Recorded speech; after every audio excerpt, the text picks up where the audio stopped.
नमस्कार मित्रांनो, success English speaking A to Z या आपल्या मराठी यूट्यूब चॅनलमध्ये आपणा सर्वांचं स्वागत आहे. आपणास माहितीच आहे की हा चॅनल इंग्रजी शिकणाऱ्या प्रत्येकासाठी खूप महत्त्वाचा आहे. त्याप्रमाणे आम्ही प्रयत्न करत आहोत आणि पुढेही आम्ही आमचे प्रयत्न असेच चालू ठेवणार आहोत. तुम्ही जर आजच आमच्या चॅनलला भेट देत असाल तर कृपया तुम्ही आमच्या पूर्वीचे व्हिडिओ बघा आणि स्टेप बाय स्टेप करत करत इथपर्यंत या. आमचा हा चॅनल फक्त छोट्यांसाठीच आहे असं समजू नका. छोट्यांपासून मोठ्यांपर्यंत सर्वजण आमच्या चॅनलचा वापर करून व्यवस्थित इंग्रजी शिकू शकतात. त्यामुळे तुम्ही अजूनपर्यंत जर आमच्या चॅनलला सबस्क्राईब केलं नसेल तर प्लीज आमच्या चॅनलला सबस्क्राईब करा, लाईक करा आणि जास्तीत जास्त शेअर करा, जेणेकरून तुमचे मित्रमैत्रीण असतील, प्रियजन असतील त्यांनाही या चॅनलचा लाभ घेता येईल. चला तर मग आता आपण व्हिडिओला सुरुवात करू. आज आपण बघणार आहोत एनीचा वापर. एनीचा वापर उपयोग कसा केला जातो आणि त्याच्याशी अत्यंत महत्त्वाची सर्वसमावेशक वाक्य बघणार आहोत. त्याच्या अगोदर बघूया एनीचा अर्थ काय असतो. त्या अर्थाप्रमाणेच त्याचा वापर केला जातो. एनीचा मराठीत अर्थ त्यामध्ये कोणतेही, थोडा, थोडासा, काही अंशी, अजून या म्हणजे या असा त्याचा मराठीमध्ये अर्थ घेतला जातो या शब्दानुसार. आता एनीची अत्यंत महत्त्वाची सर्वसमावेशक वाक्य. आता वाक्य बघूया, त्याच्यावरून आपल्याला कळेल एनीचा वापर कसा केला जातो. पहिलं बघा, मी अजून पळू शकत नाही. मी अजून पळू शकत नाही. वाक्य येणार, I could not run any further. I could not run any further. I म्हणजे मी आणि कुड नॉट यूज केलं आहे शकत नाहीसाठी. त्याच्यानंतर रन आलेलं आहे, पळण्यासाठी रन, आणि एनी फर्दर म्हणजे अजून, म्हणून वाक्य आलेलं आहे I could not run any further. त्याच्यानंतर नेक्स्ट दुसरं वाक्य बघा, आपण कधीही कोणतेही महत्त्वाचे निर्णय घेत नाहीत. आपण कधीही कोणतेही महत्त्वाचे निर्णय घेत नाहीत. वाक्य येणार, we never make any important decisions. We never make any important decisions. साधं वाक्य आहे, त्यामुळे वी आलेलं आहे आणि नेव्हर आलेलं आहे. नेव्हर कशाला, नाहीसाठी, म्हणजे निगेटिव्ह वर्ड्स आहे तो, म्हणून नेव्हर घेतलेला आहे. मेक वापरलेला आहे. एनी इम्पॉर्टंट डिसिजन्स म्हणजे कोणतेही, म्हणजे कोणतेही महत्त्वाचे निर्णय. कोणतेही महत्त्वाचे निर्णयासाठी काय, एनी इम्पॉर्टंट डिसिजन्स आलेलं आहे. त्याच्यानंतर नेक्स्ट तिसरं वाक्य बघा, तुम्हाला याबद्दल काही माहिती आहे का. तुम्हाला याबद्दल काही माहिती आहे का. वाक्य येणार, do you have any knowledge about this. Do you have any knowledge about this. Knowledge असणे म्हणजे माहिती असणे, अबाउट दिस म्हणजे याबद्दल, आणि डू यू हॅव एनी म्हणजे काय, तुम्हाला याबद्दल तुम्हाला माहीत आहे का, म्हणून एनी वापरलेला आहे, यूज केलेला आहे. एनी काहीसाठी यूज केलेला आहे.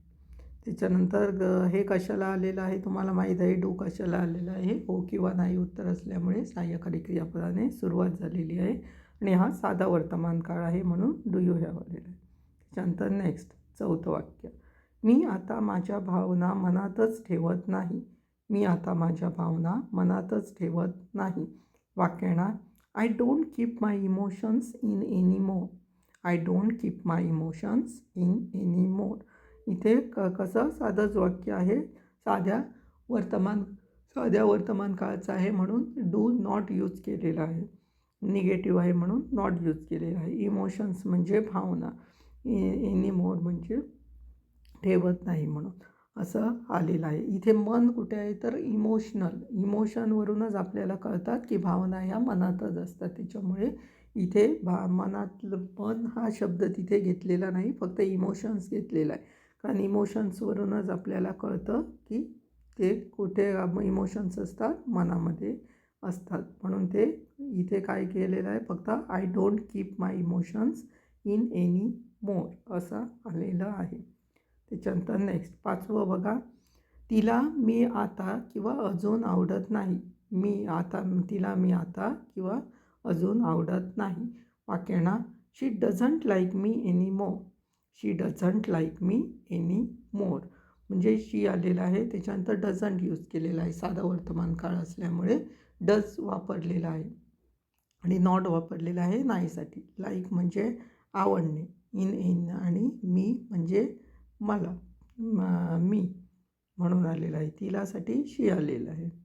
आणि एनी मोर म्हणजे आता किंवा अजून असं घेतलेलं आहे ते. त्याच्यानंतर नेक्स्ट 6वं वाक्य बघा. तुमच्याकडे त्याच्यासोबत शेअर करण्यासाठी काही बातमी आहे का? तुमच्याकडे त्याच्यासाठी शेअर करण्यासाठी काही बातमी आहे का? हे पण साध्या वर्तमान काळाचं म्हणून डू वापरलेलं आहे. डू यू झालेलं आहे. Do you have any news to share with them? Do you have any news to share with them? Them म्हणजे त्यांच्यासोबत शेअर करण्यासाठी. आणि ॲट लास्टला क्वेश्चन्स मार्क आलेला आहे. त्याच्यानंतर 7वं वाक्य बघा. मला कधीही फोन करा. मला कधीही फोन करा. वाक्य ना call me any time. Call me any time. त्याच्यानंतर 8वं वाक्य.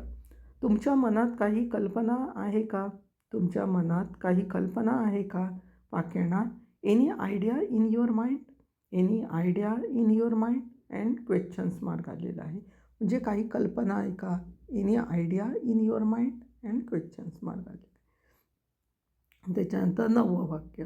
मी कोणालाही दोष देत नाही. मी कोणालाही दोष देत नाही. वाक्य ना I do not blame anyone. I do not blame anyone किंवा I don't blame anyone असं म्हटलं तरी चालेल. साधा वर्तमान काळात असल्यामुळे डू वापरलेला आहे. नॉट निगेटिव्ह आहे म्हणून. ब्लेम करणे म्हणजे दोष देणे. कोणालाही नाही म्हणून एनी वन आलेलं आहे ते. त्याच्यानंतर नेक्स्ट 10वं वाक्य. ते कधीही किंवा ते कोणत्याही क्षणी इथे येऊ शकतात. वाक्य येणार इंग्रजीमध्ये येऊ शकतात. शकणे म्हणजे कॅन वापरले झाले बघा. They can come here any moment. They can come here any moment. Any moment म्हणजे कोणत्याही क्षणी किंवा कधीही. कम म्हणजे येणे आणि हिअर म्हणजे इथे असं वाक्य आलेलं आहे. तेसाठी दे आलेलं आहे. They can come here any moment. त्याच्यानंतर 11वं वाक्य बघा. स्वतःची काळजी घ्या आणि काही समस्या असल्यास मला कॉल करा. स्वतःची काळजी घ्या आणि काही समस्या असल्यास मला कॉल करा. आता स्वतःची काळजी घ्या म्हणजे काय ना take care of yourself. Take care of yourself. आणीसाठी अँड वापरलेला आहे. आणि काही समस्या असल्यास मला कॉल करा. वाक्य ना if any problems call me. If any problems call me. Overall पूर्ण सेंटेन्स झालेला आहे बघा. Take care of yourself and if any problems call me असं आहे वाक्य. त्याच्यानंतर नेक्स्ट 12वं वाक्य. तुम्हाला काही कल्पना नव्हती का? तुम्हाला काही कल्पना नव्हती का? नव्हती का भूतकाळ आहे. साधा भूतकाळ आहे आणि परत त्याच्यामध्ये अजून काय आलेलं आहे तर निगेटिव्ह वाक्य आहे आणि प्रश्नार्थी वाक्य आहे. म्हणजे इंट्रॉगेटिव्ह निगेटिव्ह सेंटेन्स आहे हे. वाक्य कसं येणार सांगा आता बघा. आणि भूतकाळचं वाक्य आहे म्हणून साध्या भूतकाळामध्ये डीड वापरलं जातं म्हणून डिडंट येणार पहिल्यांदा. Didn't you. त्याच्यानंतर have any idea. Didn't you have any idea असं येणार आणि क्वेश्चन्स मार्क. नॉट आहे म्हणून डिडंट आलेलं आहे. त्याच्यानंतर करता आलेलं आहे. त्याच्यानंतर क्रियापदाचं पहिलं रूप हॅव यूज केलेलं आहे आणि एनी आयडिया म्हणजे काही कल्पना असासाठी आहे आणि ॲट लास्टला क्वेश्चन्स मार्क आलेला आहे. त्याच्यानंतर नेक्स्ट 13वं. काहीही असो तो त्याचा व्यवसाय नाही. काहीही असो तो त्याचा व्यवसाय नाही. वाक्य ना at any rate it was none of his business. At any rate it was none of his business. इथे नन पण यूज केलं जातं लक्षात घ्या निगेटिव्ह वर्डसाठी म्हणून नन वापरलेलं आहे. आणि वॉज म्हणजे नाही आहे म्हणून भूतकाळ आहे म्हणून घेतलेला आहे. At any rate it was none of his business. त्याच्यानंतर नेक्स्ट 14वं वाक्य बघा. मला खात्री नाही की तपासाला कोणताही अचूक मार्ग आहे. मला खात्री नाही की तपासाला कोणताही अचूक मार्ग आहे. म्हणजे कोणताही अचूक मार्ग आहे असं मला वाटत नाही म्हणजे मला त्याची खात्री नाही असं वाक्य आहे.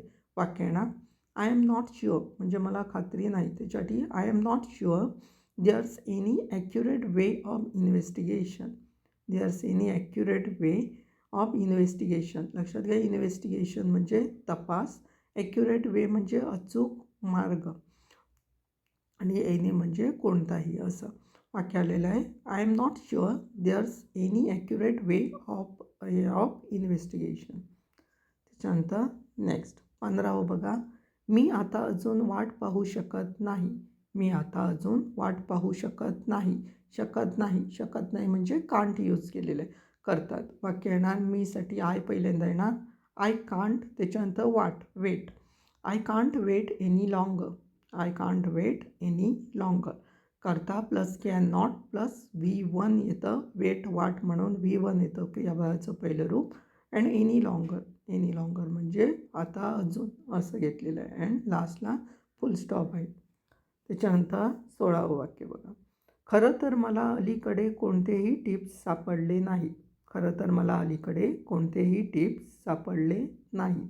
वाक्य ना इनफॅक्ट, खरं तर म्हणजे इनफॅक्ट घेतलेलं आहे. In fact I couldn't find any tips recently. In fact I couldn't find any tips recently. रिसेंटलीन्स म्हणजे अलीकडे. फाइंड होणे म्हणजे सापडणे. एनी टिप्स म्हणजे कोणतेही टिप्स असं घेतलेलं आहे. In fact I couldn't find any tips recently. त्याच्यानंतर नेक्स्ट 17वं, मला वाटतं आपण अजून जास्त वेळ वाया घालवू नये. मला वाटतं आपण अजून जास्त वेळ वाया घालवू नये. मला वाटतं म्हणजे आय थिंक येणार. त्याच्यानंतर we must not waste any more time. I think we must not waste any more time. I think म्हणजे मला वाटतं. त्याच्यानंतर घालवू नये, घालवता कामा नये असं आहे ते, म्हणून वी मस्ट नॉट यूज केलेलं आहे. वेस्ट करणे म्हणजे वाया घालवणे. एनी मोर टाईम म्हणजे अजून जास्त असं आहे ते वाक्य. त्याच्यानंतर नेक्स्ट 18वं वाक्य बघा, तुम्हाला काय हवे आहे याबद्दल कोणतीही माहिती तुम्हाला मिळणार नाही. तुम्हाला काय हवे आहे याबद्दल कोणतीही माहिती तुम्हाला मिळणार नाही म्हणजे आम्ही ती माहिती तुम्हाला देऊ शकत नाही. वाक्य ना, you want find any information on what you need. You want find any information on what you need. What you need म्हणजे तुम्हाला काय हवे आहे ते. म्हणजे यू वॉन्ट फाइंड म्हणजे तुम्हाला ते मिळू शकत नाही. फाइंड मिळू शकत नाही. एनी इन्फॉर्मेशन म्हणजे कोणतीही माहिती असं आहे की you want find any information on what you need. त्याच्यानंतर 19वं, मला यापैकी काहीही समजत नाही. मला यापैकी काहीही समजत नाही. वाक्य येणार, I don't understand any of this. I don't understand any of this म्हणजे मला याबद्दल काहीही समजत नाही. साधं वाक्य आहे, साध्या वर्तमान काळाचे. दॅट्स वाय डोंट यूज केलेलं आहे. अंडरस्टँड म्हणजे समजत नाही, समजणे. त्याच्यानंतर 20वं वाक्य, तो यापैकी कोणत्याही गोष्टीला पात्र नाही. तो यापैकी कोणत्याही गोष्टीला पात्र नाही. वाक्य ना, he doesn't deserves any of this. He doesn't deserve any of this म्हणजे तो कोणत्याही गोष्टीला काय नाही आहे, पात्र नाही आहे. डिझर्व्स असणे म्हणजे पात्र असणे. इन एनी ऑफ धिस म्हणजे यापैकी कोणत्याही असं वाक्य आहे. साध्या वर्तमान काळाचं वाक्य असल्यामुळे डझंट यूज केलेलं आहे. अशा प्रकारे 20 वाक्य आहेत. एनी वापरून केलेले आहेत. खूप महत्त्वाचे आहेत. तुम्हाला वाचल्यावरती लक्षात राहतील. त्याच्यामुळे काय आहे, व्यवस्थित सराव करा. लक्षात नाही आलं असेल तर तुम्ही पुन्हा बघू शकतात, पण व्यवस्थित ॲक्युरेट सराव करा. त्याचप्रमाणे आमचे अदर सोशल मीडिया प्लॅटफॉर्म्स आहेत, त्यांना पण भेट द्यायला विसरू नका. आमचं फेसबुक पेज आहे इंग्लिश स्पीकिंग विथ स्वप्नील स्मिताचा भाव म्हणून. प्रतिलिपी अकाउंट पेज आहे स्मिताचा भाव म्हणून. लिंक्डइन अकाउंट आहे अँड स्वप्नील स्मिताचा भाव म्हणून. इंस्टाग्राम अकाउंट आहे नाईक स्वप्नील म्हणून. तिथे पण बरीचशी माहिती दिलेली आहेत आणि इन्फॉर्मेशन पण दिलेली असते. त्याच्यामुळे तिथे जाऊन पण आम्हाला फॉलो करायला विसरू नका. त्याचप्रमाणे आमचा अजून एक यूट्यूब चॅनल आहे सक्सेस इंग्लिश स्पीकिंग शॉर्ट्स म्हणून. त्याची यूट्यूब चॅनल लिंक आहे https://www.youtube.com/@swapnilnaik1. यूट्यूब हँडल लिंक आहे @swapnilnaik1. हा पण खूप महत्त्वाचा शॉर्ट्सचा चॅनल आहे. इथे आम्ही व्हॉकॅब्युलरी वर्ड्स वगैरे देतो. त्याच्यामुळे काय होतं की तुम्हाला वर्ड्स बिल्डिंग इम्प्रूव्ह होते, व्हॉकॅब्युलरी पण इम्प्रूव्ह होते. त्याच्यामुळे तिथे पण महत्त्वाचे शब्द असतात आणि आपल्याला तर माहितीच आहे वाक्य बनवण्यासाठी आपल्याला शब्दांची खूप महत्त्वाचं असतं, खूप गरज असते. त्याप्रमाणे आपण ते शब्द वापरत असतो वाक्यांमध्ये. त्याच्यामुळे तो पण खूप महत्त्वाचा आहे. त्यामुळे तिथे जाऊन पण आम्हाला सबस्क्राईब करायला विसरू नका. त्याचप्रमाणे लाईक आणि जास्तीत जास्त शेअर करा, जेणेकरून तुमचे मित्रमैत्रीण असतील, प्रियजन असतील, त्यांनाही याचा लाभ घेता येईल. लक्षात घ्या, यूट्यूब चॅनलचं नाव सक्सेस इंग्लिश स्पीकिंग शॉप्स. चला तर मग आता आपण भेटणार आहोत नेक्स्ट व्हिडिओजमध्ये. तोपर्यंत धन्यवाद.